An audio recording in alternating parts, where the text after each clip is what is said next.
Good morning, everyone. Happy New Year. Haven't been down here in the new year yet.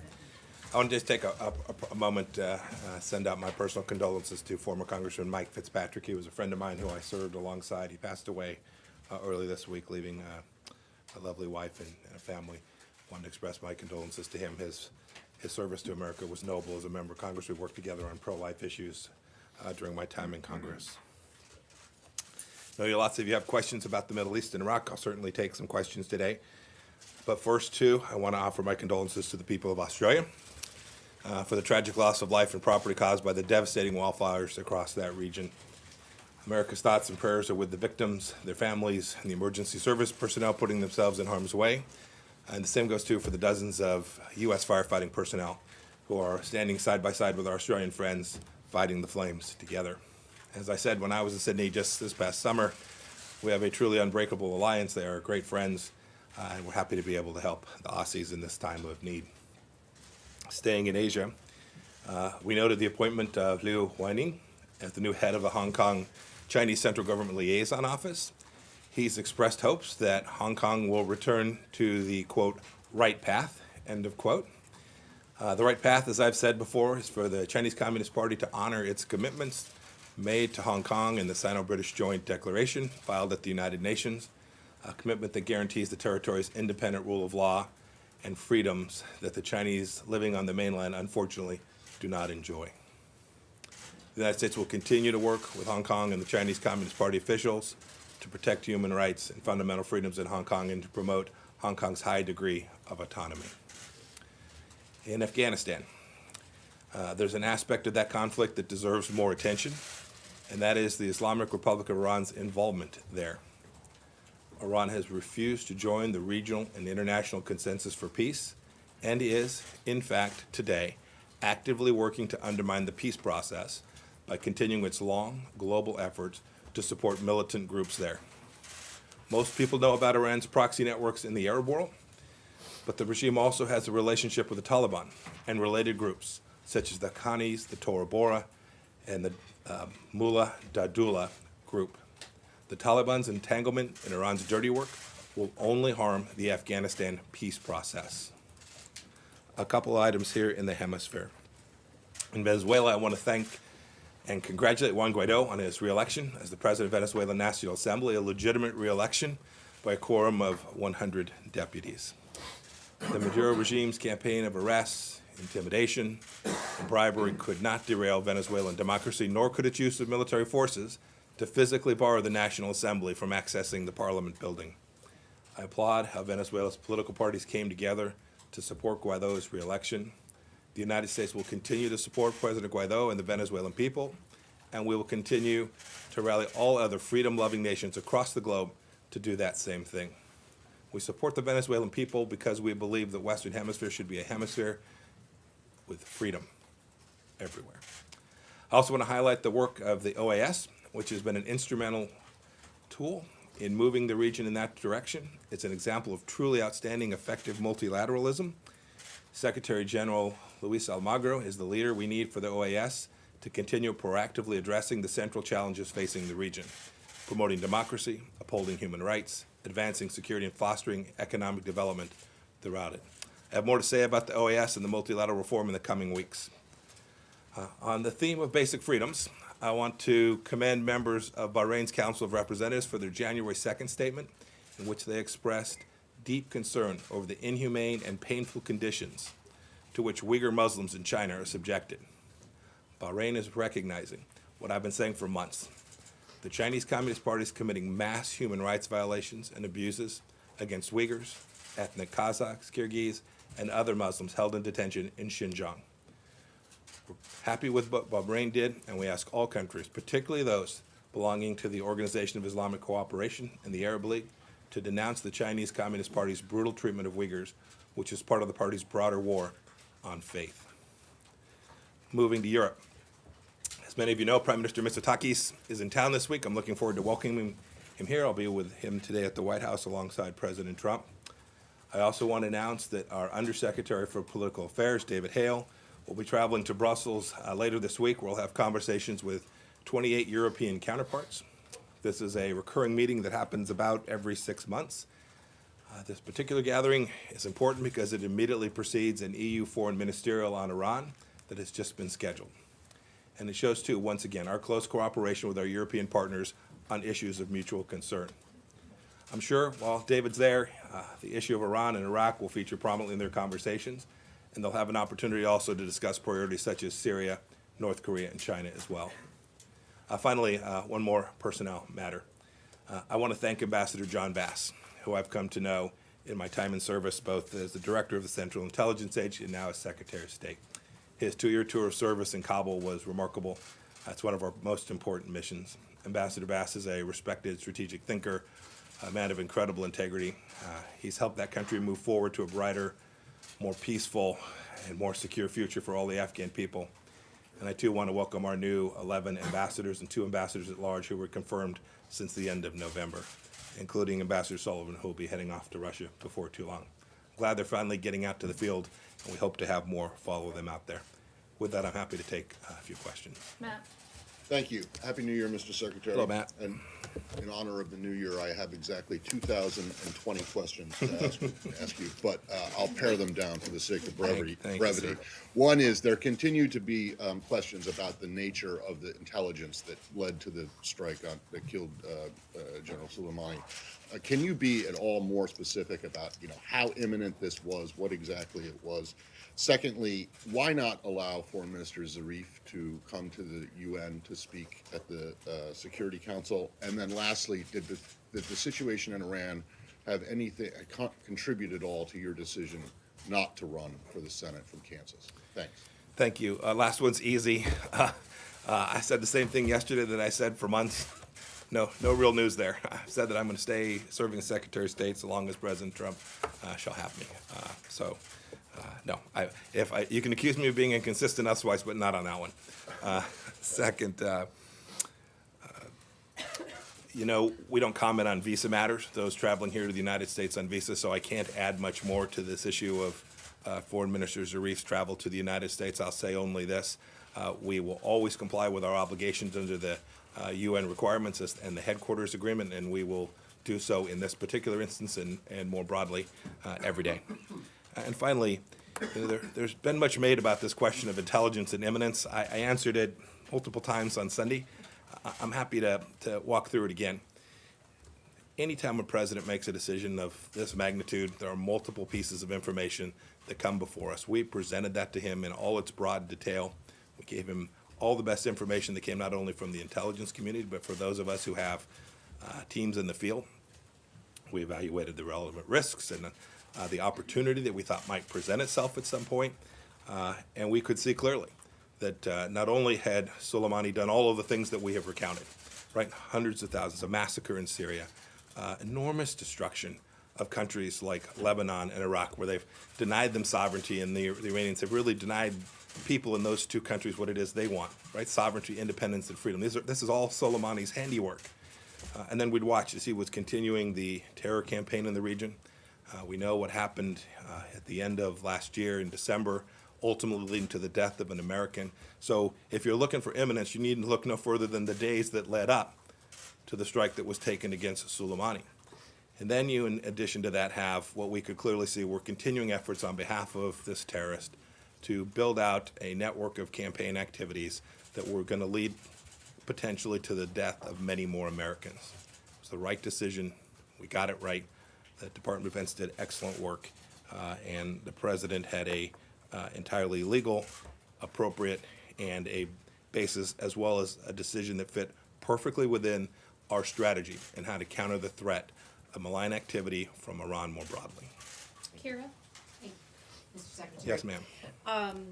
Two questions, if you don't mind. Iran's Foreign Affairs Minister Zarif granted an interview saying that Soleimani was on a diplomatic visit to Iraq, that the U.S. strike to take him out was state terrorism, that President Trump has prepared to commit war crimes, and that Iranians are enraged. First, that's the first question. I'd like your reaction to that. Second question. President Trump has indicated that Iran's cultural sites could be targeted. Is that true? Are they on the target list? And if so, do you consider that a war crime? So, let's see. So, Zarif's statement. His first statement that is Soleimani was traveling to Baghdad on a diplomatic mission. Anybody here believe that? Is there any history that would indicate that it was remotely possible that this kind gentleman, this diplomat of great order, Qasem Soleimani, had traveled to Baghdad for the idea of conducting a peace mission? I made you reporters laugh this morning. That's fantastic. We know that wasn't true. We not only know the history, we know in that moment that was not true. Zarif is a propagandist of the First Order, and most of what you suggested in his text message or email or message that you laid out there was indeed Iranian propaganda. It's not new. We've heard these same lies before. It's fundamentally false. He was not there on a diplomatic mission trying to resolve a problem. I know there's been some story that he was there representing a Saudi peace deal. I've spoken to my Saudi counterparts at great length. I'll leave to them what the contents of their messages may be, but I can assure you that they will share my view that he was not there representing some kind of agreement that was going to reduce risk or reduce the risk to the lives of Americans when he was on that trip. Your last piece was about cultural sites. I said on Sunday, I will reiterate it again. Every target that's being reviewed, every effort that's being made will always be conducted inside the international laws of war. Seen it. I've worked on this project, and I'm very confident of that. David Brenton? Thank you. Mr. Yes, sir. Secretary, it's an election year, and you're now facing two nuclear-related crises with Iran and North Korea. Are you optimistic about resolving either of those without them sort of blowing up, so to speak, at inopportune moments? And on the Iran front, Iran's breakout time when you came into office was considered to be about a year. Is it now longer or shorter? I'll leave it to the intelligence team to talk to you about the details of Iran's breakout time for the moment. But President Trump could not be more clear. On our watch, Iran will not get a nuclear weapon. And as we came into office, Iran was on a pathway that had been provided by the nuclear deal, which clearly gave them the opportunity to have those nuclear weapons. We won't let that happen.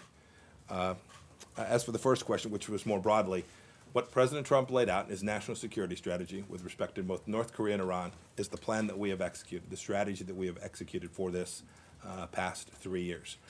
We have put Iran in a place that it has never been before, where they've had to make some very difficult choices about how to pay for and underwrite their proxy militias around the region, whether and how to build out their missile program. This is a flip from where we were 8 years before. It's not political. Previous administration made a different choice. They chose to underwrite and appease. We have chosen to confront and contain. Those are different strategies. We believe ours is successful, and we ultimately believe it will be successful at making Iran behave like a normal nation. We'll deny them the capacity to build out their nuclear program and threaten not only Americans and our lives to keep Americans safe, which is our mission set, but also to create enhanced stability throughout the Middle East. We're confident that that's the case. North Korea, which you asked about, we still are hopeful that we will be able to head down a path. I was here with you all in December sometime when there was lots of talk about what might happen at the end of the year. We've not seen that yet. We still remain engaged and hopeful that we can have a conversation about how to get the denuclearization that Chairman Kim promised to President Trump back in 2018. Take one more. Okay, James? Thank you very much, Mr. Secretary. Two quick things here on the Soleimani strike. Since the Trump administration withdrew the United States from the Iran nuclear deal, about 2 years ago or so, the Trump administration has said repeatedly that it is pursuing against Iran a maximum pressure campaign. First question, the Soleimani operation, was that part of the maximum pressure campaign? Do you have a second one?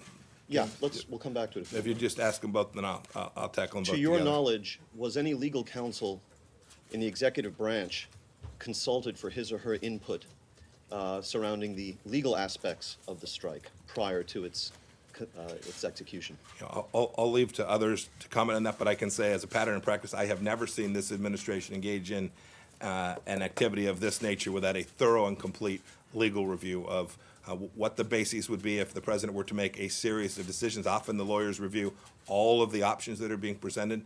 to the President of the United States in advance of them being presented, such that every option that is presented to him has been fully vetted through the legal process. I'm confident that that was the case here, although I don't have specific knowledge of that. I'm confident that that was the case. Second, you asked about the scope of the strategy and the maximum pressure campaign that we've had in place. It has a diplomatic component, it has had an economic component, and it has had a military component. And what you have seen over the course of these past, May 2018, when we withdrew from the Iran nuclear deal, you've seen us execute that with enormous vigor and energy. You've seen it diplomatically. We've built out coalitions around the region with the Israelis, with the Gulf states, on certain files, on the missile file and on the terror file with our European partners as well, not just the E3. Go back and look from May of last year. Go look at the statement that was made in Warsaw, a united statement centering the instability in the Middle East on the Islamic Republic of Iran. We've got a coalition now in the Straits of Hormuz. We've diplomatically isolated the Iranian regime. Second, economically, we've all seen the sanctions put in place. It's now over some 1,000 sanctions. We've watched the regime struggle to figure out how it was they were going to make it through 2020. They've got a budget that will fall short by a significant amount in 2020 as a direct result of the pressure that we've put on the regime.